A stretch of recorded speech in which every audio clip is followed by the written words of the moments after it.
The bell above the bakery door chimed softly, but to Adrian Hale, it felt like a crack splitting down the center of his carefully controlled life. He had come here for one simple reason: to pick up an engagement cake for a future he believed he had already sealed. Everything about his world was predictable, polished, and planned. But nothing prepared him for the moment his eyes landed on the woman behind the counter. At first, he thought his mind was playing tricks on him. The warm lights, the scent of caramel and fresh bread, the quiet hum of morning customers, it all blurred the second she turned. Rowan. The name rose inside him like a memory he thought had dissolved years ago. Her brown hair was tied back loosely, her apron dusted with flour, and her eyes, those gentle, honest eyes he once knew better than his own, met his with a stunned stillness that froze the air between them. Before he could breathe, before he could even steady the sudden tremor inside his chest, movement caught his attention. A little girl peeked from Rowan's side, small hands gripping the edge of her apron. Her soft curls glowed under the bakery lights, and her curious gaze fixed on him with innocent wonder. Something about her expression, her posture, the way she tilted her head, hit him harder than he could understand. For a man who never hesitated, never stumbled, Adrian felt something he hadn't felt in years: uncertainty. And in that fragile pause, in that single unexpected heartbeat, he sensed a truth he wasn't ready to face. This moment was about to change everything he thought he knew about his past, his future, and himself. Adrian didn't realize he'd stopped breathing until Rowan shifted the little girl onto her other hip, as if preparing herself for whatever came next. Her movements were gentle but practiced, the kind of ease that only came from years of caring for someone. He tried to speak, anything, even a simple greeting, but the words tangled somewhere between his shock and the quiet apology buried in his chest. Rowan looked different, not in a way time alone could explain, but in a way life had reshaped her. Stronger. Calmer. And yet there was a softness in her eyes that reminded him painfully of the woman he once held so close. The little girl studied him openly, her bright eyes curious, fearless. "Is he a friend?" she asked, her voice light enough to make his chest tighten. Rowan hesitated, not from discomfort, but from the weight of everything unspoken between them. Adrian forced a small smile, unsure if it came out right. "Just someone your mom used to know." It was the safest answer he could give, even though it felt like a thin barrier against a rising tide of emotions he had avoided for years. Rowan offered him a polite nod, the kind given to strangers who walked too near old memories. "What can I get for you?" she asked quietly. The question was simple, polite, but it cut deeper than he expected. He was here for a cake, a symbol of a future that suddenly felt fragile. But as he looked at Rowan holding the child with such natural tenderness, he couldn't shake the feeling that life had rewritten itself without him, and he was only now catching up to the page. He opened his mouth to answer, but the little girl leaned forward again, her eyes narrowing thoughtfully in a way that made him pause. "You look familiar," she said with innocent certainty. And though she couldn't understand why those words shook him, Rowan did. Her fingers tightened ever so slightly around the girl, and in that fleeting gesture, Adrian sensed that the truth he feared was much closer than he had ever imagined. The moment the little girl spoke, something shifted in the room, subtle, but powerful enough that Adrian felt it settle along his spine. Rowan didn't correct her, didn't laugh it off, didn't offer the kind of gentle explanation most adults used when a child said something unexpected. Instead, she kept her eyes on the display case, pretending to arrange pastries that were already perfectly aligned. It was the silence that betrayed her, the kind that carried years of unspoken truths. Adrian stepped back slightly, giving himself space to steady his emotions. He reminded himself why he was here, what his life currently demanded from him. Everything about his future had been mapped out with the precision expected of a man in his position. Meetings, agreements, alliances that shaped entire companies. Feelings were not part of the equation. Yet now, standing in this small bakery, he felt as though the version of himself he had spent years perfecting was unraveling thread by thread. The little girl drifted her attention toward a tray of cupcakes, humming softly to herself. Rowan used the moment to finally breathe. "She's observant," she murmured, her voice calm but carrying a note he couldn't quite interpret. "She notices things others overlook." Adrian let the words sit in the space between them.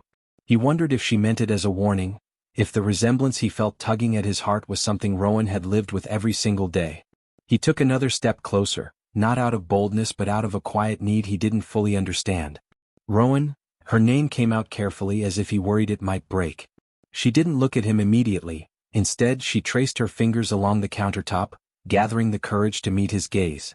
When she finally did, he saw something honest there, something that didn't accuse or resent, but acknowledged a truth that had never been given a chance to surface. Before he could speak again, the child tugged gently at Rowan's sleeve, drawing her attention. "Mama, can he try my favorite cupcake?" she asked, pointing excitedly to a small one decorated with delicate swirls of pink frosting. Rowan blinked, caught off guard by the request. Soft surprise flickered across her expression before she sighed lightly and nodded. Adrian watched as the girl carefully chose the cupcake, holding it out toward him with both hands, as though presenting something precious. He hesitated for only a moment before kneeling to her level. She giggled, delighted by the simple gesture, completely unaware of the storm building inside him.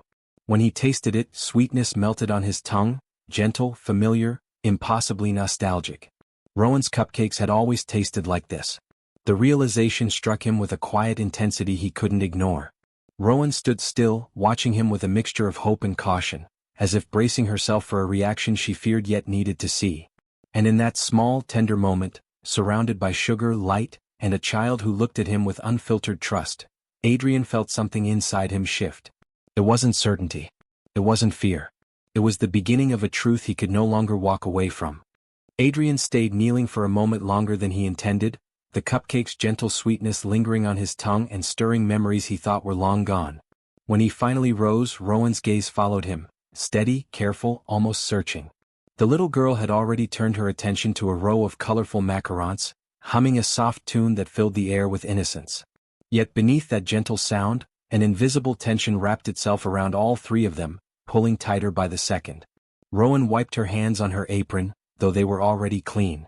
It was the same small habit she used to do whenever she was nervous, and seeing it again awakened something deep inside Adrian.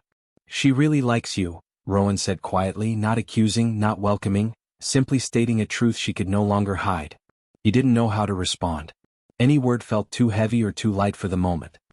He stepped closer, careful not to intrude, but unable to hold back the questions rising in him like a tide.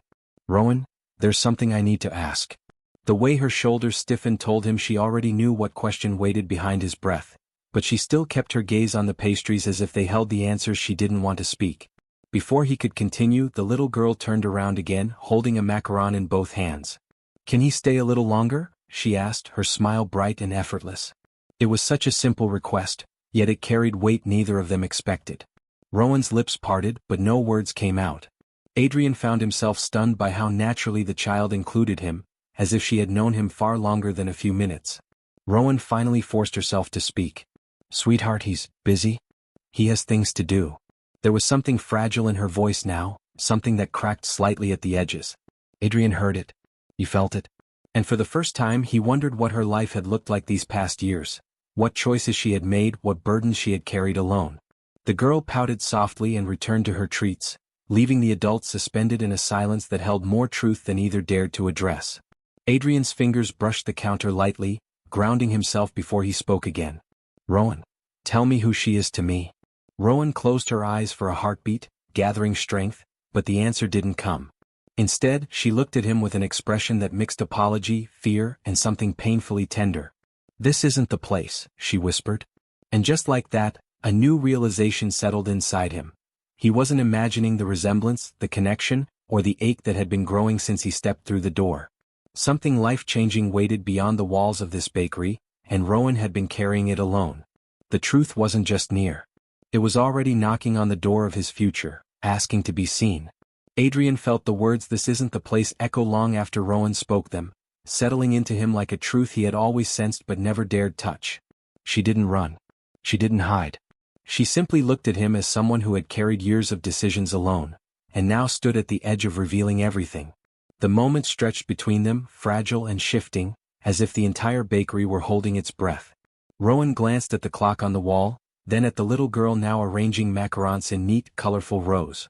"Our lunch break starts soon," she murmured. "If you're willing to wait." It wasn't an invitation. It wasn't a refusal. It was a small doorway she was finally opening, and he felt his heart move toward it before his mind had a chance to catch up. He nodded almost too quickly. "I'll wait." Rowan's eyes softened, just a flicker, barely there, but enough to make something warm stir in his chest. She gave a small, hesitant gesture toward a corner table. "You can sit there." As Adrian walked across the room, he felt strangely out of place. A man who had made boardrooms fall silent now found himself adjusting to the gentle rhythm of a bakery, watching a child laugh as she stacked pastries like small treasures. Every so often she glanced at him as if checking to make sure he was still there. Each time he felt a tug inside him he didn't know how to name. Minutes passed, soft and slow. Rowan rang up customers, handed out warm pastries and answered questions with practiced ease. Yet every time she looked his way, her expression carried something fragile, something long held, finally ready to break free. The little girl eventually wandered toward him, her small footsteps light as feathers. "Do you like stories?" she asked, climbing into the chair across from him without waiting for permission. Adrian smiled despite the knot in his chest. "I do." She leaned forward, lowering her voice as if sharing a secret. "Mama tells me I should always be kind. Even when things feel hard." She pointed a tiny finger to her heart. "Because kindness makes people feel less alone." Adrian felt the words settle deeper than he expected. A lesson so simple, spoken by someone so small, somehow carried more strength than the speeches he'd heard from executives twice his age. Rowan approached then, wiping her hands on her apron, her eyes lingering on the child with tenderness that nearly unraveled him. "It's time," Rowan said softly. Not a command. Not a warning. Simply the truth. Adrian stood, feeling something shift inside him, like a door unlocking after being closed for far too long. He knew without question that whatever she was about to tell him would change everything. But instead of fear, he felt a quiet resolve settling in. He followed them toward the back of the bakery, where the truth finally waited, ready to be spoken. Rowan led him through a narrow hallway toward a small staff room at the back of the bakery, the little girl's hand clasped gently in hers. Each step felt heavier than the last, as though Adrian's entire future had paused just long enough to prepare for a different direction. When they reached the quiet space, Rowan closed the door softly behind them. The hum of ovens faded, replaced by a silence thick with everything they had avoided for years. The little girl settled onto a chair, swinging her feet, unaware of the weight surrounding the adults. Rowan knelt beside her, brushing a stray curl from her face. Her expression carried a tenderness that both warmed and shook Adrian, because it reminded him of a time when she'd looked at him the same way, softly, carefully, like he was something precious. Rowan stood slowly and faced him. Her hands trembled, but her voice did not. "Adrian, you deserve the truth." He braced himself, though he wasn't sure for what, the past, the present, or something he never allowed himself to imagine. She took a breath, the kind people take right before stepping into a moment that changes everything. "When you took that job," she began carefully, "you left quickly. I didn't know how to tell you what I had just found out. And when I finally gathered the courage, you were gone. And your world looked too fast, too sharp for mine to fit into." Her voice softened. "So I raced her on my own." Adrian's heart slammed inside his chest, not with shock, but with a strange, overwhelming clarity. The truth was not a blow, it was a recognition. Something he felt the moment he saw the girl's eyes. He looked at the child, who blinked up at him with innocent trust, and his breath caught. Rowan continued, her tone gentle, afraid, honest. "I wasn't trying to keep you away. I just didn't want her growing up feeling like someone's second choice. She deserved certainty. She deserved love that wouldn't disappear." The little girl tilted her head. "Mama?" she whispered, sensing the emotion but not understanding it. Rowan knelt again, smoothing her hair. "Sweetheart, this is Adrian," she said softly. "He's someone who was important to me." The child studied him again, the same thoughtful gaze that had unsettled him earlier. "He feels important," she said simply, as if her heart recognized something long before the adults did. Something fragile inside Adrian broke open in the gentlest way. He stepped closer, lowering himself to her level. "May I know your name again?" The girl smiled. "I'm Marin." He whispered it back, carrying it carefully like a promise. Rowan watched them with tears she wouldn't let fall, her fingers pressed to her lips as if holding in years of emotions. Adrian lifted his gaze to hers, and for the first time since entering the bakery, he spoke with certainty instead of confusion. "I should have been here," he said softly. "But I'm here now, and I want to understand everything. Every choice. Every day I missed. If you'll let me." Rowan's eyes widened, not with disbelief, but with hope she had buried too deeply to name. And in that tiny staff room, surrounded by flour-dusted counters and the quiet hum of possibility, something new began, not born from regret or obligation, but from a second chance neither of them expected. A chance to rebuild. A chance to heal. A chance to become the family life had kept waiting.